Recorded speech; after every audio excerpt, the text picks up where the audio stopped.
Hi there, Jody Skinner here, and let me do a quick tour around Teachable. This is where I host my course on how to use Vellum. So I'd like to show you some of what Teachable offers, whether you're in my course or a different one, because I'm so excited for people to be able to skip through and find the sections that they want and leave notes for themselves and several other things. 2 quick notes. The branding on this course will change so it won't look like this in future, but I'll have the link for that in the description.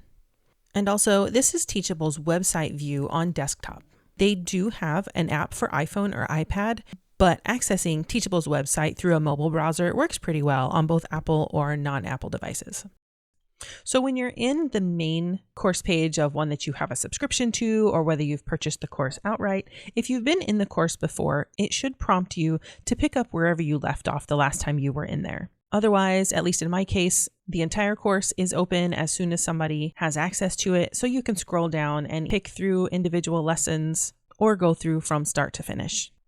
If there's a community available to you, there should be a button on the right. In this case, it says Learn with Others. I know in my community, Teachable does not let me know if people have posted anything new. So if people want me to realize that and for Teachable to send me a message, they have to actually type the @ key and start typing my name, Jody, and then it should give them an option to actually tag me. When we pick a lesson and click into it, of course, our main controls on the left are play and pause, which everybody expects to see. And there are options to skip back 10 seconds or to skip forward 10 seconds. I know sometimes I talk too fast or I'm covering something too quickly, so I'm really glad my students have this option to go backwards, or if they're bored out of their minds, to go ahead and skip forward. You can also control the volume specifically of this tab in your browser. So you can either click it to mute if it's not muted, or if it's too loud or too quiet, then you can just persuade the thing to let you grab the little red bar and slide it quieter or louder, however you want that to go.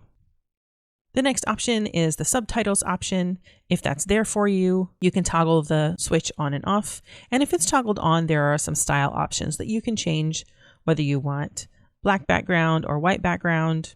If you change them and you don't like them, you can come back down to the very bottom and tell it back to default appearance. And that's helpful to have. Teachable does have an option to automatically generate the subtitles. I try to spell check all mine, which is something you have to do outside the program, but I think it's worth it since it's nice to have things spelled correctly. If you see things that aren't spelled correctly, no, it's probably not the teacher's fault. It's just Teachable's defaults coming up with whatever it thinks you're trying to say. If we go to one of the actual lesson demonstrations, I'm going to turn the subtitles back off, and then we can look at the option that's the next one to the subtitles, and that's the personal notes. These are completely private, so the instructor can't see these and neither can other students. Wherever you pause the video to make a note, that note is then going to have a timestamp assigned to it, and they'll be organized on this right side by the timestamps where you recorded them. These are only attached to this video and they're not anywhere else. You can click the 3 dots to the right to edit or delete each one, and then just click to add and comment or cancel on each one when you want that. Teachable also has the view option for full screen mode, either with or without your notes tab displayed. And when you want to minimize full screen mode, just hit the escape key on your keyboard to come back to this tab on your computer. This full screen option is also the far right option when you're hovering over the video screen with your mouse on desktop. So you can push that to go to full screen. Again, press the escape key to come back. Or there's also a mini player option where a small rectangle pops up and you can grab the corner or you can grab the top or an edge and increase the size of the player. From here, you can click the X or click the middle to go back to the computer tab. And this last one we'll look at is this little hexagon icon that says settings when you hover over it with your mouse.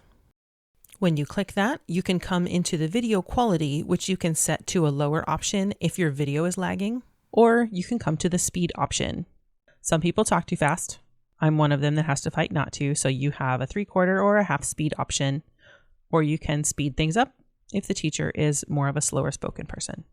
Click the X to get out of that, and that's all these customization options. I like the option to include a printable download of my transcripts with every lesson, as well as things like the practice documents that I included with this particular video lesson.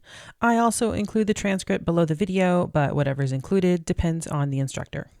Teachable is a really good platform. It's been around a long time for good reason. And I hope this helps make sense of what settings you can change in Teachable and how to make it really the best possible setup for you and your workflow.